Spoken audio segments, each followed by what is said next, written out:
Good morning, everyone. My name is Jessica Keeney. I am a senior real estate specialist with HomeSmart Evergreen Realty, but I'm also an inspiring real estate investor. So my best client that I had in Pennsylvania was actually a family that had, they were investors, and they had bought 3 properties with me that they fixed up and sold, and then they also used me to sell them. So I always wanted to do that myself, and when I was growing up, my dad also had a couple investment properties. So as soon as I graduated high school, I bought a house with my then boyfriend that needed a bunch of work. So I learned a lot about renovation work over the years, and then after like 10, 11 years, things weren't working out anymore. So then I decided that I was going to go buy my own house that needed fixed up. So it was the end of 2008, beginning of 2009. Everyone knows the market was really bad then. There was tons of short sales on the market. I ended up finding my house. It was a short sale. And it took months for the bank to approve my offer, and my realtor was getting kind of antsy and was trying to get me to buy other properties, but I love the location of this property. It was in the town that I lived in, Columbia. It was in like the uptown Columbia, and all the houses on the street had front yards. The house that was across the street, faced 9th Street. The next house faced 10th Street. So it was the whole block. There was only like 2 houses on each end. So I had lots of space. So I wasn't like looking at a house right across the street from me. So it was a perfect location. And I was adamant that I was going to get the house, and it didn't need a ton of work. It just needed a lot of painting, and the kitchen needed remodeled, the bathroom needed remodeled. And then I ended up buying it for $89,000 in May of 2009. By the time I sold it in April of 2020, I sold it for $149,000. At the time, I had a 5% interest rate, and my mortgage was only about $750 a month. So it was actually less than what I could rent a decent place for. So when I first moved in, the first thing I did was completely demo the bathroom, but I don't have any before pictures of that. So I'm just gonna start with the outside and then work my way through. So that first picture was the before, and over the years, it was like an ongoing project. I would redo the walkway around the house, redo the landscaping, I don't know how many times, until I finally settled with that. Of course, these pictures were taken at the end of March. So you can't see all the pretty flowers that I had planted in the flower garden. But one of the things that I did do was repaint all the shutters. They were all faded green. And so I took them all off the house while I was having the windows replaced. That was over a 2-year period of time. I had half of them replaced the 1 year, and then the next year I had the other half replaced. So when he was replacing the windows for me, I had him take the shutters down, and then I sanded them, repainted them, and then of course put them all back up.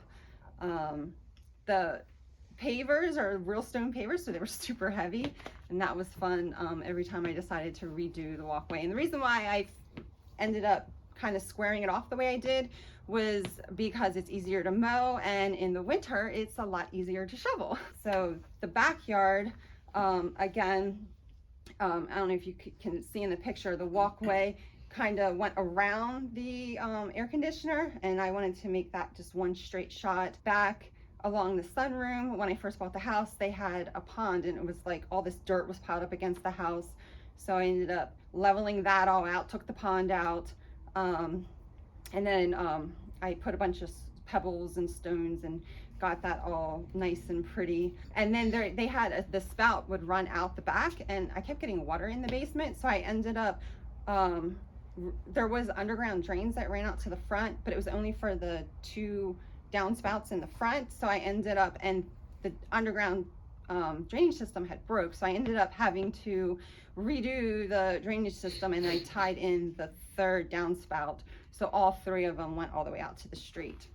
Did you do that by hand, or was it? Yes, dug it by hand. That's a good one. That's amazing. So then, after I finally got the drainage system worked out, sorry, this was my backyard looking outward. I had a shed, an old shed, and it was starting to fall apart. And so over the years, I ended up tearing that down, and that little chimney that's there, I cut it up into little pieces and burned it little by little until it was all gone. And then I ended up putting a vinyl shed up. And then this was my basement. I kept, like I said, was getting water in the basement. I wanted to dry lock it. Of course, the people that lived there before me had painted pretty much the entire wall. So I took the time to scrape all the paint off, cleaned everything up. And then since I had active leaks, I had to use hydraulic cement. So that's basically the only thing that'll stop active leaks. So every time I would plug up a leak, then a new one would come. And then, so that was just like a whole probably 6-month process of, you know, finding all the leaks, getting everything sealed up. And then I ended up dry locking, and I didn't use that, like some people will buy a block sealer. Block sealer will just end up peeling in like a year or two. I actually use dry lock, which has like the sandy stuff in it, and it really like fills in all the crevices of the block. So that was after we had dry locked the entire basement, and I repainted the floor. You can go to the next slide. And then that's just the other side of my basement. Again, it was a very long process of stripping all that paint off, cleaning the wall up, prepping it, and getting all the effervescence off and making sure it was completely ready to be dry locked. And as far as I know, it's still not leaking. And then the next thing, because of getting water in the basement over the years, it kept coming over to my bathroom, and it was starting to rot the wood. So I had to tear out all the wood that was in the bathroom. I had help with my stepdad for this one. And then, you know, basically had to rebuild my half bath that was down in the basement.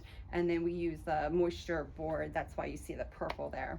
And we also dry locked the walls. So that was just kind of like the overall process. And then I have what it looked like after I was done. Big difference. Big difference. I think the next thing that we started working on, that was the sunroom. It had carpet and paneling, and of course I forgot to take a picture before. But after I tore up all the carpet, there was all this adhesive on the floor. I had to spend hours upon hours grinding all that adhesive off the floor. That was probably the dirtiest project ever that I have ever done. So once I got the floor all cleaned up, we repainted everything. And then there was a bunch of peeling paint in the ceiling, scraped all that, repainted everything, installed new wood, just basically cleaned everything up. I repainted the railing, and of course the wall going down the steps we dry locked. And then that's just a different angle. That was a lot of work. And that was the steps. They had paneling going down the steps, and when I tore that off, created a bunch of holes. Then I had to patch a bunch of holes. And of course I had to take all the adhesive off, and then that's what it looked like when we were done. This was my kitchen before. I am so horrible at taking before pictures. I had started ripping the cabinets off, and then I was like, oh no, I didn't take a before picture, but I did find a picture of the kitchen from the previous owner, so I included that. They were kind of like built in, and they were you know, compressed wood. They weren't great, so of course that was one of the most important things I wanted to do. And of course, when we pulled the cabinets down, it created a big hole in the plaster, so I had to patch that. The backsplash was like glued on, so I had to scrape all the adhesive off the wall. And then that's like what it looked like after I got everything cleaned up and we primered. And that's just in the process. We paint it, and then before we hung all the cabinets. And then on the other side, the pantry cabinet that I bought was too big, so we had to open up the wall. And then to fit that in, and then that's what it looked like when I was completely done with it. This was my living room. You can go through these pretty quick. So basically I just went through every room one by one, and this was my front door. The sun came up towards the front of the house, so it had baked the paint on, and it took me forever to get all the paint scraped off, sanded. Of course, I had to like kind of fill in some of the holes that I created from scraping all the paint off. And then by the time it was all said and done, it looked spectacular. And of course, my mom helped me with all the painting. This was my dining room before and after. Oh, and that corner cabinet, you can go to the next slide. that took a lot of sanding. It was built in, so the actual, like, in the back you can see it was wall. So I wanted to make it look like it was an actual cabinet. So my mom filled in all the cracks with caulk, and then we painted the walls to match the cabinet, so it looked like it was, you know, an actual built cabinet in the corner there. And then this was just a view after the dining room and kitchen were all done, because I kind of did everything in steps. I did the kitchen first, and then went to the living room, and then I was doing the bedrooms, and then I came back down to the dining room. And the next one is bedroom number 1, because I had to, you know, patch up a bunch of holes. Sanded all the wood down. All the wood had been varnished, and you can't just paint over varnish because it'll just start peeling in a year. So I actually sanded all the woodwork down to like bare wood, primered everything, and then of course painted. That's just the one. My camera wasn't big enough, so I just kind of did all the corners. As you can see, like I replaced the registers and all the outlets. I put ceiling fans in all the bedrooms. You can go that's just another angle. And then that's what it looked like when I was selling it. These are my listing photos. And then this was bedroom number 2. Again, had to sand everything down, and then repainted everything, put in the ceiling fan. I changed all the outlets and switches myself, and I hung all I did the ceiling fans myself too. And then that was when I listed it. Oh, so I took this picture to show like what a difference switching out the hardware makes. So I did that with every single door in the house. Switched out the, like, even the hinges, because I wanted everything to look fresh and new.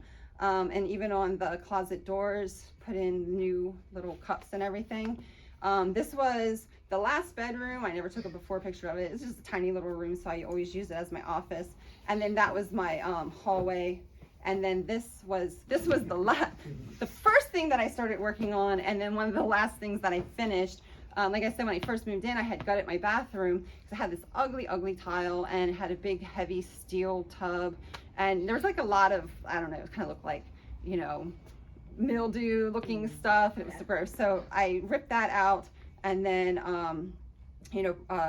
put in a new bathtub. The door would open in, so they had a pedestal sink. The pedestal sink that was in the downstairs bathroom, I moved it and put it down there. And I didn't want to have a pedestal sink in my bathroom that I used to brush my teeth and get ready and everything. So I bought that cabinet, and then what I did was I got a door that opened out. That way there was more room in the bathroom. And I had bought the medicine cabinet, and that cabinet is above the toilet, like when I first started working on the bathroom, but then I never hung them. And I had the towel racks and everything, but I kind of just put it off because I lived by myself and it didn't matter. But then, of course, you know, when I was going through and repainting the entire house, I was like, oh, you know, we ended up having to repaint the bathroom because over the years, you know, wear and tear, you know, everything just needed touched up. And then I finally hung the cabinets and the towel racks. So one of the things that was important to me, and it took us, between my mom and I, about 8 months to repaint the entire house. But everything, every single inch of that house, I repainted. And one of the things that I'd see a lot with flips was that, well, people would complain. They'd live there after a year and the paint would be peeling, you know, all over the place. And one of the things that was important to me was I wanted it to be done right. That's why I went above and beyond, sanding everything down, prepping everything properly. And my mom, she's a professional painter, so I mean, she did an amazing job painting everything.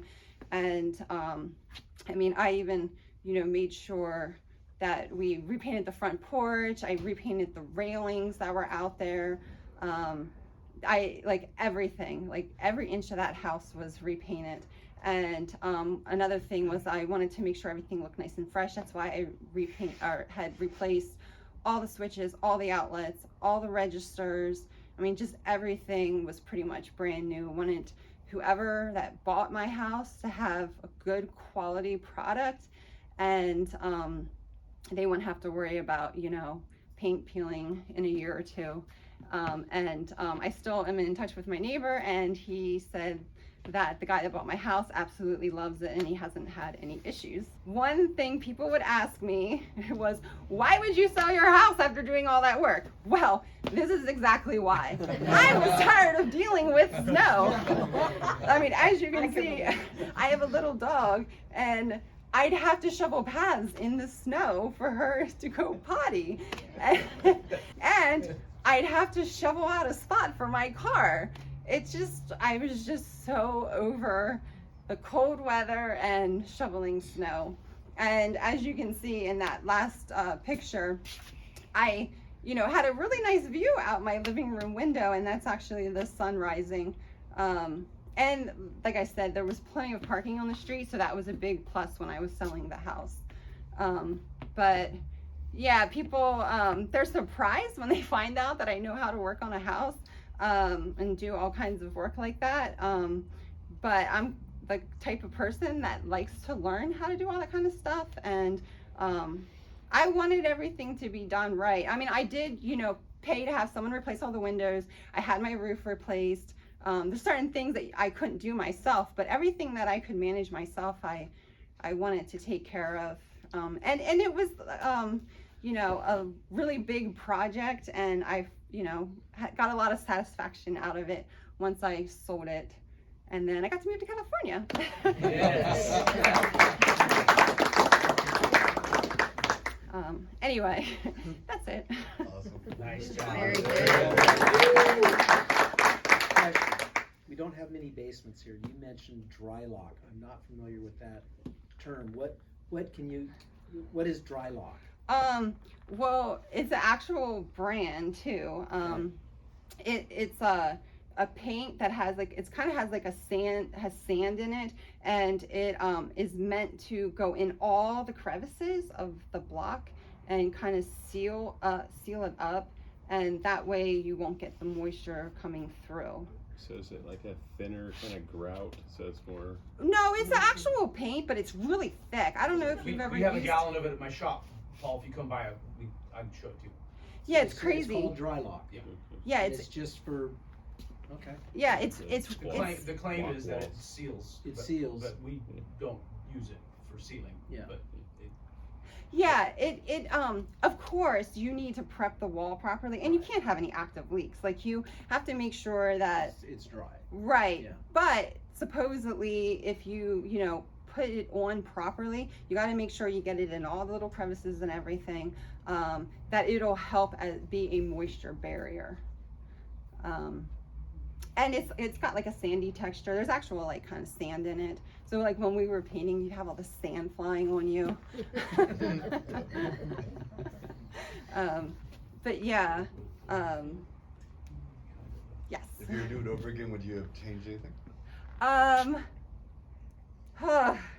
I don't know. I think I definitely want to do a live and flip again, but I will definitely be hiring more people to do it because it's a lot of work and it takes a long time when you're doing everything yourself. And you know, Plus, you already learned it, so it's okay. You like learning it, not necessarily doing yeah, it. Learning yeah, it, so yeah, that's good. yeah.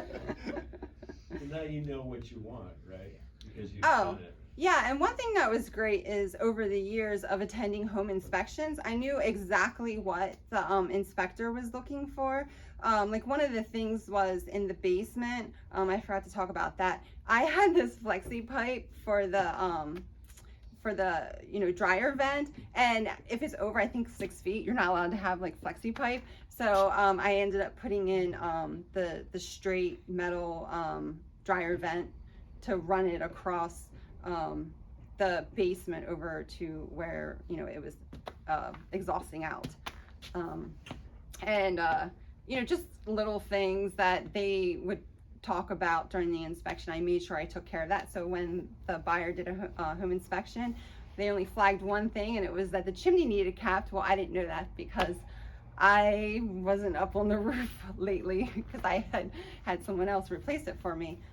So that was also pretty rewarding, knowing that they didn't flag anything in the inspection, anything major in the inspection. I had taken care of it because I knew what to look for, you know, when that would be done. Very Yes? nice. What was your favorite room to work on? Oh my goodness. Probably my kitchen, just because it turned out, I mean, to me, I really liked how it turned out. And I bought the cabinets that you had to put together, so of course I put all the cabinets together myself. That's amazing. I had someone that helped me hang all the cabinets. I had someone help me do the tile, the backsplash and everything. But yeah, to me, I always wanted to have a really nice kitchen. So I actually got to use that for about 8 months before I sold the house. So that was nice. Did you refinish the floors yourself? The floors look beautiful. Oh, actually, The wood no. floors. Those wood floors were from when I bought the house, and I just kind of got lucky that they were in really good condition. And of course, I'm very meticulous, so I clean constantly, and I was always polishing the floors and everything. So I didn't have to do anything with them before I sold the house. Did you and your mom install all the interior door handles yourself? Oh, I did that myself. No, my mom just did all the painting. Everything else I did, yeah. Good for you. I replaced all the hinges myself, all the hardware on the doors. Like I said, I replaced all the switches and outlets myself, the ceiling fans. Yeah. Impressive. It is Thanks. very. Totally is. I hate doing that. You're very proud of yourself. Thanks. But you